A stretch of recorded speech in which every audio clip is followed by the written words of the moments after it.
Hey guys, welcome back to another video. I had some follow-up questions on my last video about Variax, so I thought I would do just kind of a Workbench 101 walkthrough, show you guys kind of, if you're new to Variax, kind of how Workbench set up, all the stuff you can do with it.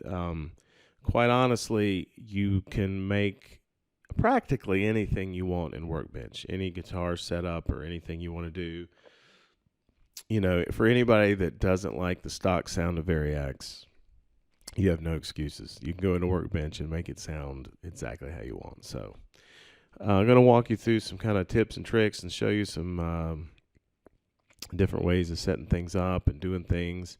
And hopefully this will be some valuable information for you guys that are new to Variax. You guys that have been using Variax for a while, this might be old hat for you, but maybe there'll still be a couple things in here that's new to you.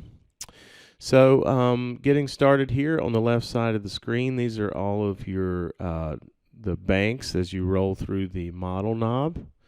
This is what everything is, and you have custom one, T model, spank, Lester, all that sort of stuff that they can't say is a Strat and a Les Paul and all that sort of stuff.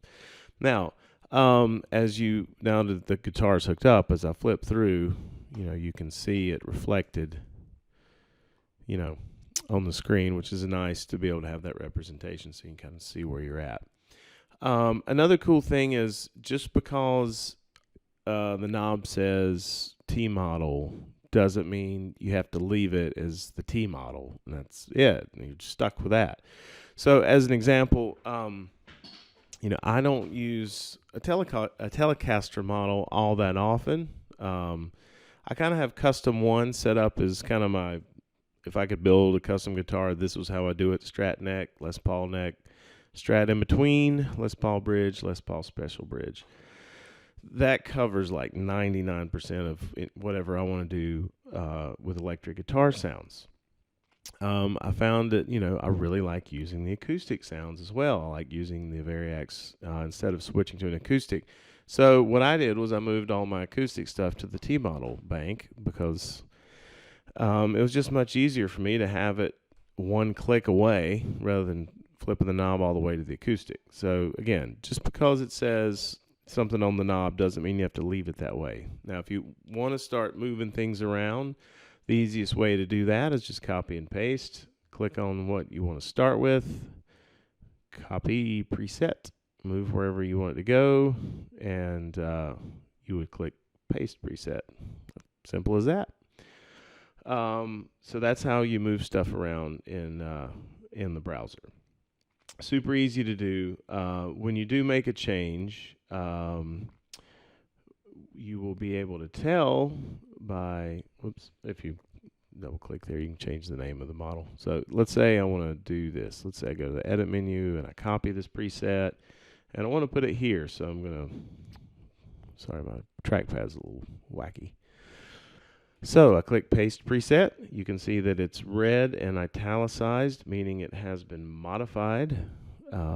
So if I like it, I just click upload to Variax, and it uploads to the Variax. Now it's back to regular font. That means now it's saved to the guitar.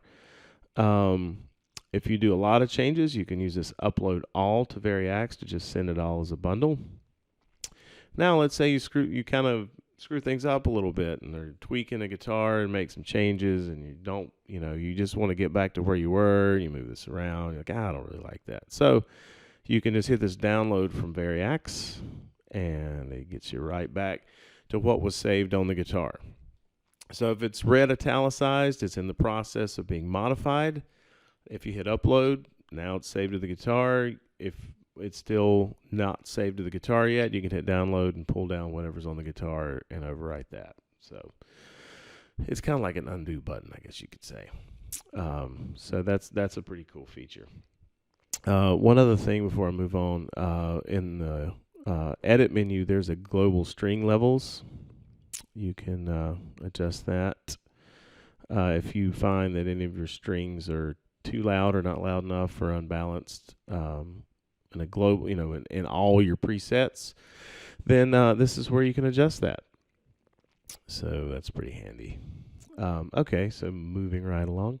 The next section we have is the body section. There are two ways to select the body. One is this drop down, and you can scroll and see everything. I kind of like that method. You can also use this wheel o guitars down here, which is a graphical representation. It's very pretty, but you have to wait on graphics to spin and load, and then double click to send it up. I just find it easier to use the drop down.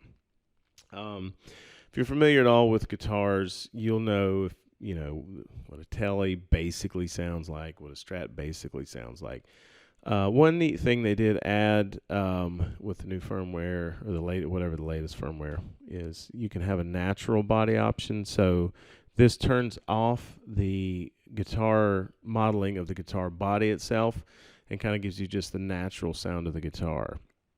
So if you don't find a body that you like and you just want the pickup modeling and you want it to just sound like the Variax physically sounds, just with different pickups, there you go. That's what you want to use for that, which is a cool feature. And I think that was implemented basically because the JTV 89, being kind of more of a shred-centric guitar, wasn't represented by any of the modeling. They've mostly modeled vintage guitars. So they added that, so if you wanted to just kind of stick with a shredder style guitar, you could just use that option and still have your pickup and tuning modeling and all that sort of stuff. So there's the body. As you flip, you can see that it represents where your physical pickup selector is at. It also follows along at the top here, kind of give you another visual representation of that. As far as pickups go, over here on the pickups tab, this is where you can do all kinds of good stuff with the pickups. There are two ways to move pickups and angle pickups. You can either use the up and down here, or double click and type in a number, or you can just come over to the body of the guitar and just physically grab it and move it. And if you come to the side, you would see the arrows change so you can angle it. So if you wanted to pick up here, well, there you go. That's where it's at.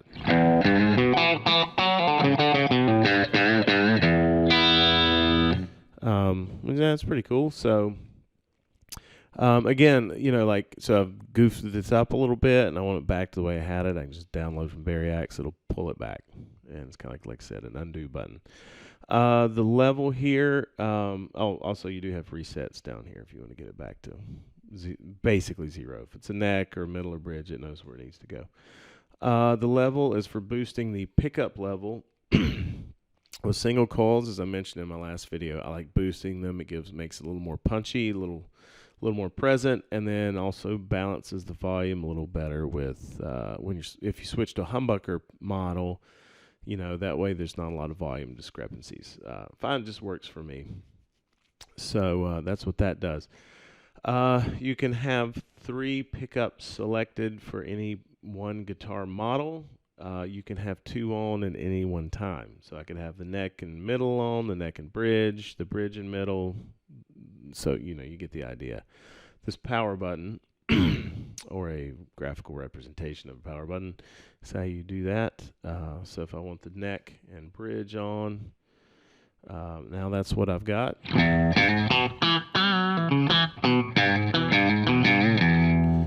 Say I want a little more body, a little less twang.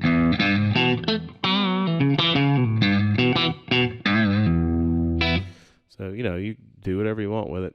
Right now they're running parallel, meaning you're getting each pickup signal kind of separately, and then they're put together at the end. If you run them in series, it runs one pickup into the other.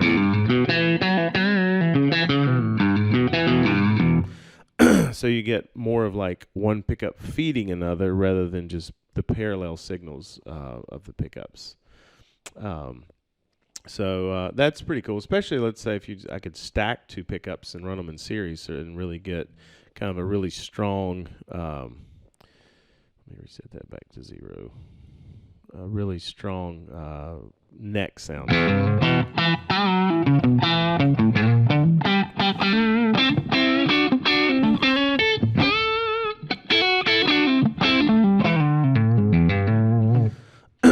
So that's pretty cool. Or if you want that more strat in between sound. Set it back to parallel.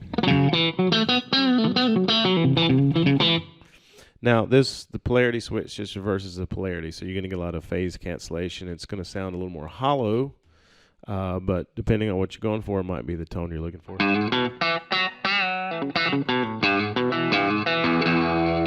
You know, so play around with it, see what you like. You get stuck, hit the undo button. All right, so that's pretty much the pickup side of things. Sorry, down here at the bottom, you can boost the overall preset volume. That's a little different than boosting the pickup level. Up here is like making it a hotter pickup. Down here is just making it like a louder preset. You can also have, you can blend in the magnetics if you want. So like this is all modeled. If you wanted to blend in all magnetic, you could. Personally, I use a lot of alternate tuning stuff. So I tend to not use that feature just to save confusion and trouble on my part. So I don't flip to open E and still have the magnetic sound coming through in standard tuning. Just, you know, keeps me out of trouble. So, but that option's there if you want to blend the two, which is kind of cool. I mean, you know, if I'm using a Les Paul neck, I'm using a JTV 69 guitar, so right now this is like an in-between strat sound. If I put them on 50-50, see what we get.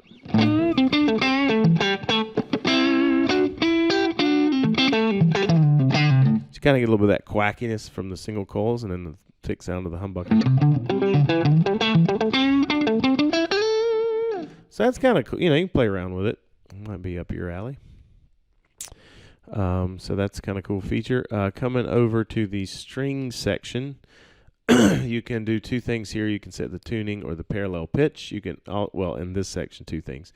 You can also set the volume per preset. We looked earlier at the global string volume, but this is on a per preset basis. So if you find any particular preset you want to emphasize certain strings or de-emphasize certain strings, you can do that here.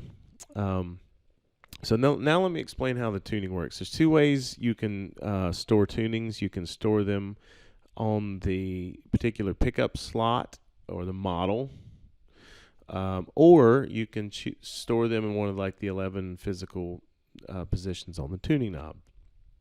So let me show you how to set that and the difference between those two. One note, if you're going to turn the tuning on for a preset, you have to make sure the physical knob is turned to the model position. Otherwise, it's just going to pull up whatever tuning is associated with that position on the tuning knob. So right now we are in standard tuning. If I wanted to do drop D, I could just drop that down too.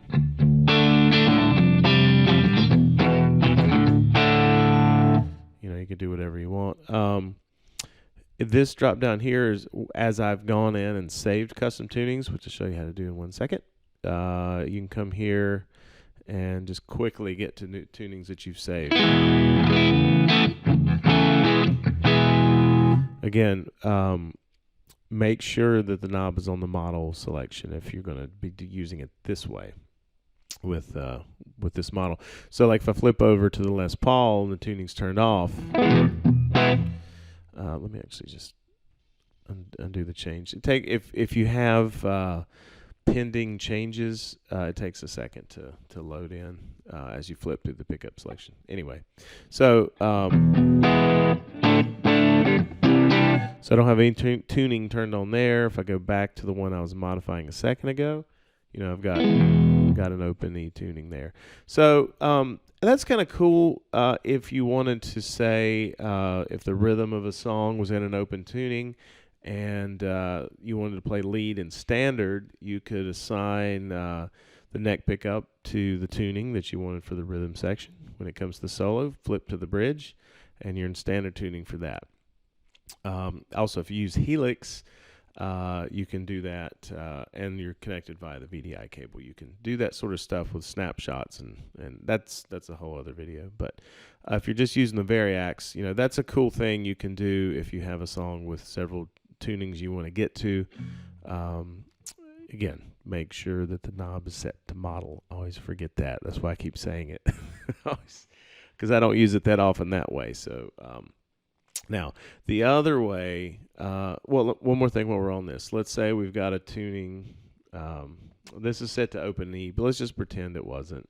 This is some new funky tuning we came up with. We hit save. We can call it whatever we want. Call it new tuning. We'll get up delete this later. So now when I go to manage, new tuning shows up, as well as any of the other ones I've done. The left side are all of the ones that are just assigned to the knob. So your tuning knob has preset tunings that correspond to what they read on the knob, but you don't leave them that way. For instance, Blues G is as much Open G as I need. I didn't need Reso G, so I have it saved as Capo 1. Open A I didn't use. I have it saved as Capo 2. Open D I didn't use, so I have it saved as Open E. And how you do that is just you select where you want to put it, you grab your custom tuning, and then you can send it over. Now it's set. Now if I want to get it back to Capo 1, I just do the reverse. Bam. So that's how you save a custom preset, and then that's how you assign it to positions on the knob. So now if it's saved to that, I can turn this tuning off. It's just regular tuning, but I can roll the knob on the physical tuning knob, and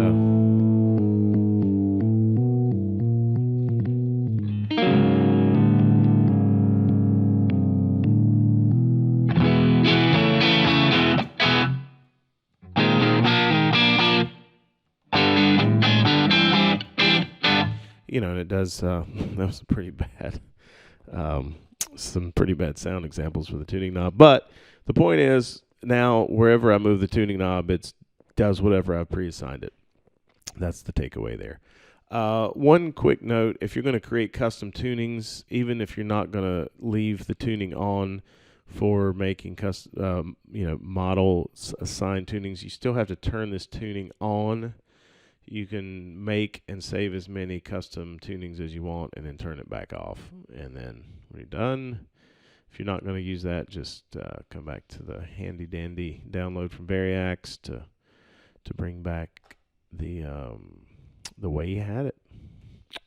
So that kind of covers the tuning. Now this parallel pitch bit over here, this is if you want like a 12-string sound. So let me flip to something that uses a 12-string. So you can see here this parallel pitch is now turned on. It's doing octaves on the bottom 4 strings, and then it's got basically just slightly out of tune, like just by a couple 5 cents here and 2 cents here, to give it a little bit of a chorusing effect.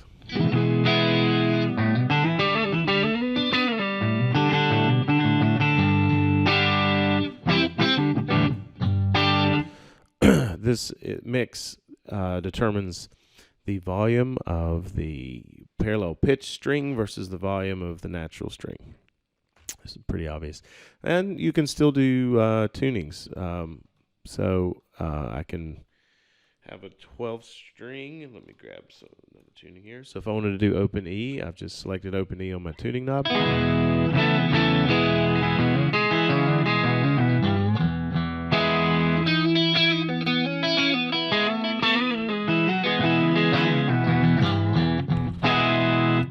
So it's really cool. The original series Variax didn't have enough horsepower to do both, whereas the JTV and Standard do.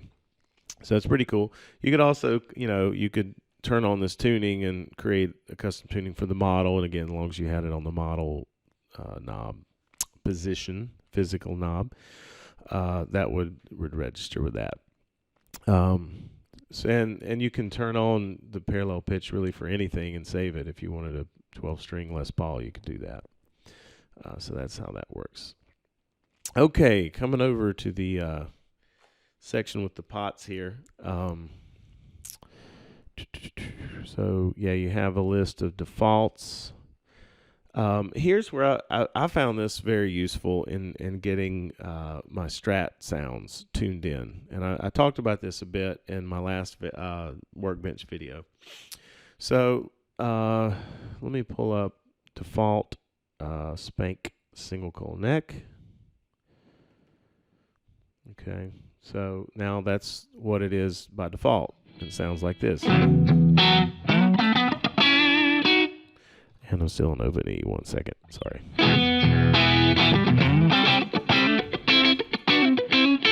It sounds good, but it's a bit brighter than what I kind of have everything, my patch and everything on the Helix dialed in for. A couple things you can do about that. On this tone control, the lower the number, the more high end it's knocking off. And to be perfectly honest, it's been a while since I've really messed with the this selection. The cap. Can't even read. I know I had this set on 47. I really don't remember exactly. I apologize, but I can't remember exactly what that alters tone-wise. But I do know the resistance. The lower you go, the more high end it knocks off. The higher you go, the more high end you have. So just pulling that down to 100K.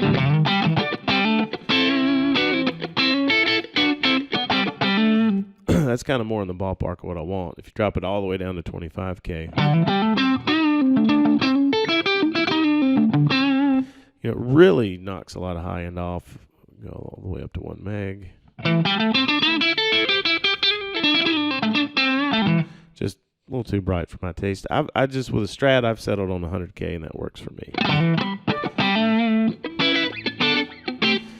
So a lot of people complain that the Strat was too bright or thin.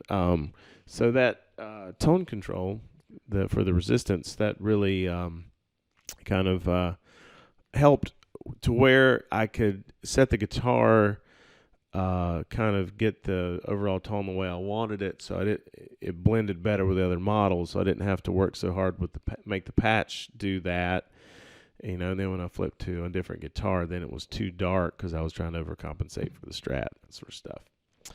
On the knob position down here, if you click on Save with Preset, you can now alter this. If you, it's pretty self-explanatory, but if you want the tone knob position to be something other than whatever the physical knob is set to when you bring up the preset, there's where you set it. If you turn it off, it just basically it just responds to where the physical knob's set.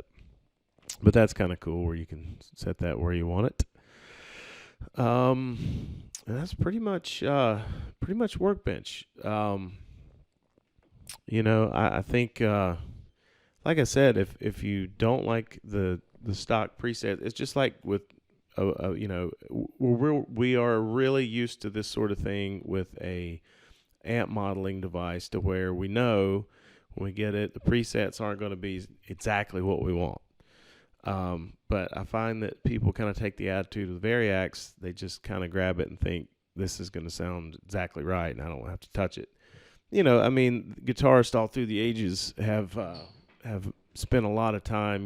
People like Eddie Van Halen come to mind that did, really work on their guitars.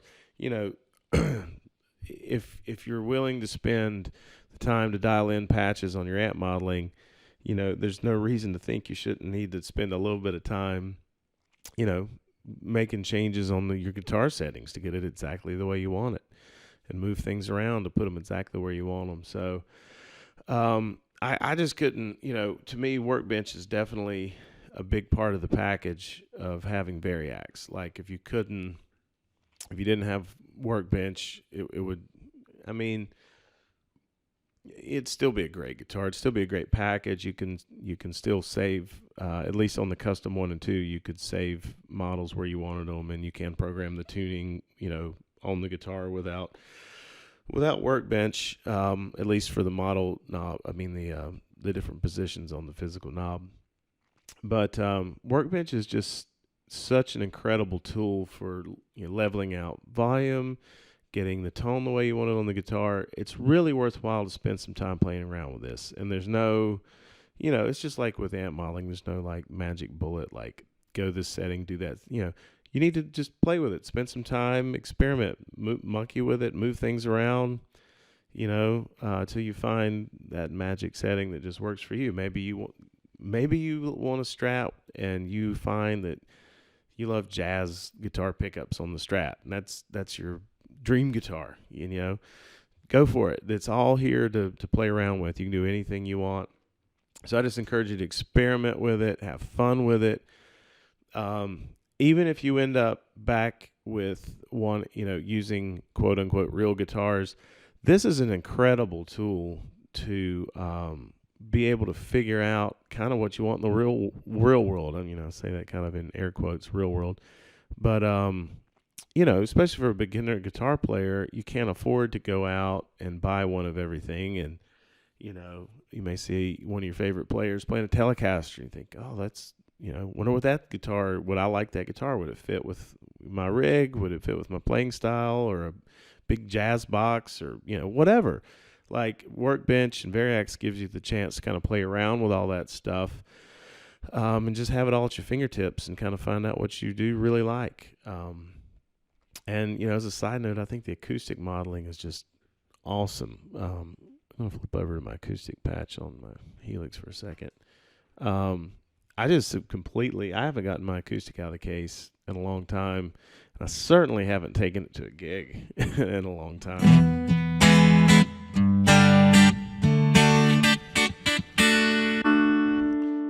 Let me pull up an open tuning here. So kind of, you can get your National Steel kind of dobro thing going on.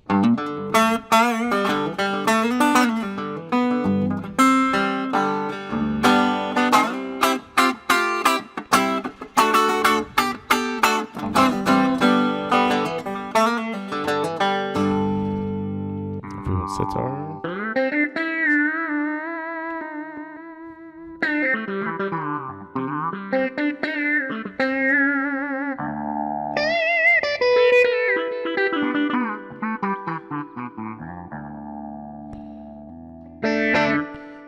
So what else have I got? It's 12-string acoustic.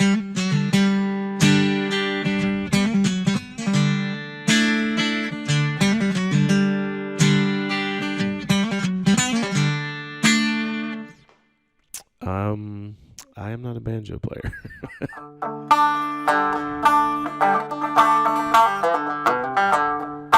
So that's all I'll give you for banjo, but it's in there, You might find a cool use for it.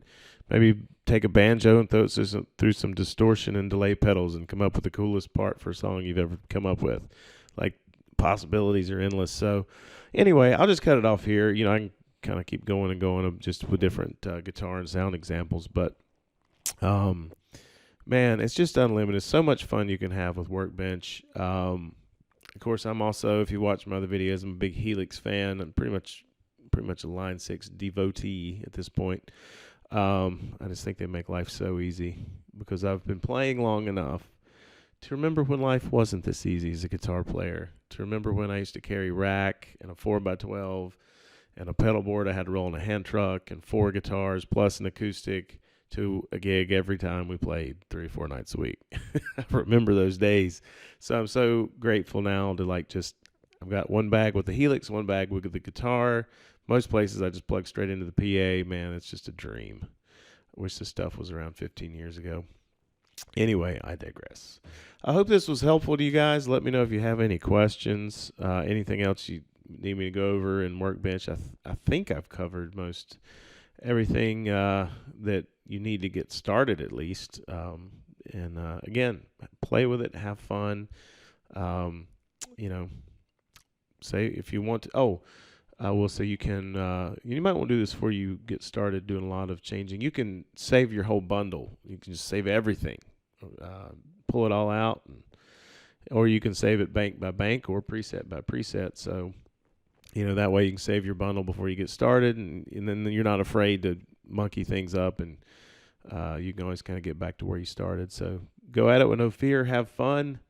Let me know if you have any questions. Hopefully this was helpful. And as always, thanks for watching, and please subscribe.